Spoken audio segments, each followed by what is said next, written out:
I was in it for 15 years, 9 years as a counselor and 6 years as the elected chief.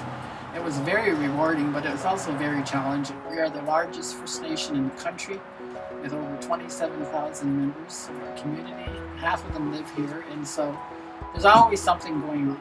I was 2 terms as the chief, and I often tend to think that 2 terms is enough. That was 6 years. And so I just finally made the decision that, there's younger people coming along that are ready to take on that role, and so it's time to pass the torch on to them. And you've had, I think, a great deal of success with businesses and other organizations.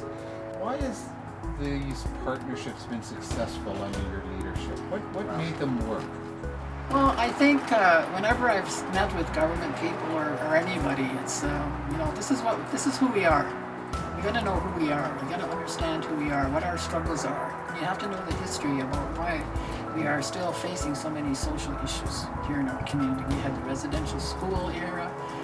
We were talking earlier about our land and how originally Six Nations had 950,000 acres here, 6 miles on either side of the Grand River from mouth to source. Now we have 45,000 and our population keeps growing.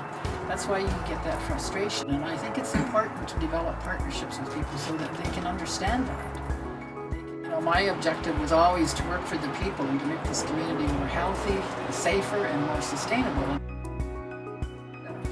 And at the same time, trying to receive justice for what happened to us. So people need to understand that, and I think that's the benefits of establishing partnerships.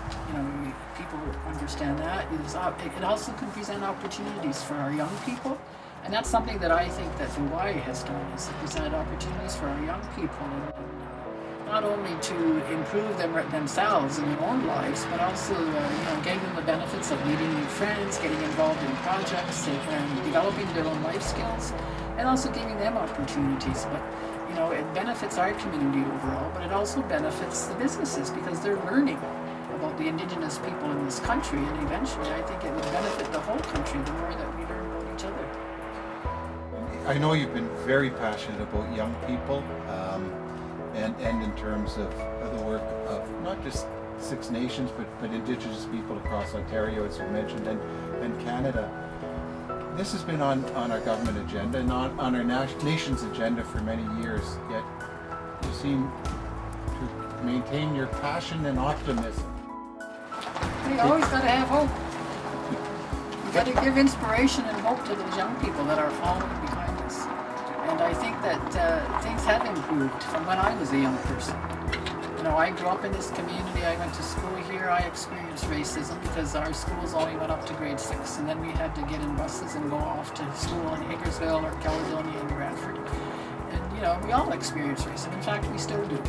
And it's up to us as society, each one of us, to figure out how we're going to do what we can do to get rid of that.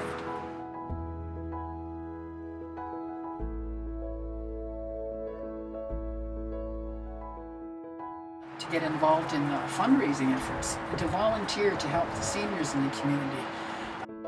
I think you have an inkling of a talent somewhere. Don't be afraid to speak up. I always tell young people, don't be afraid to ask a question, even if you think it's a dumb question. I sat on a council where a lot of the councillors asked dumb questions. And they said, well, that's how you learn. That's how you learn. And so don't be shy and don't be afraid to speak up. And I guess the last thing I want to say is that, there's so much angst and strife in the world today, and going back to my comments earlier about racism, is I think that we all need to take the time to learn about each other. Learn about each other's histories, learn about each other's cultures, and learn about the pride. We may not always agree with the traditions and beliefs that other cultures have, but I think that the more we educate ourselves and become more aware, and the more that we become more accepting and understanding of each other, then perhaps that will lead to more peace and love in the community and in the world, which is something I think that we all want. Congratulations, Chief Hill, on receiving the YMCA Peace Medal. You and I have known each other for a while, back from my days at the Assembly First Nations, where I saw firsthand your leadership amongst chiefs all across Canada. And I was so pleased when I came to YMCA Canada to see your leadership here as well. You're a chief of a region which has no shortage of challenges between the First Nation and the neighboring community, yet your leadership helps to bridge some of those divides and shows the very best of us all. So on behalf of YMCA Canada, congratulations, Chief Hill, on receiving your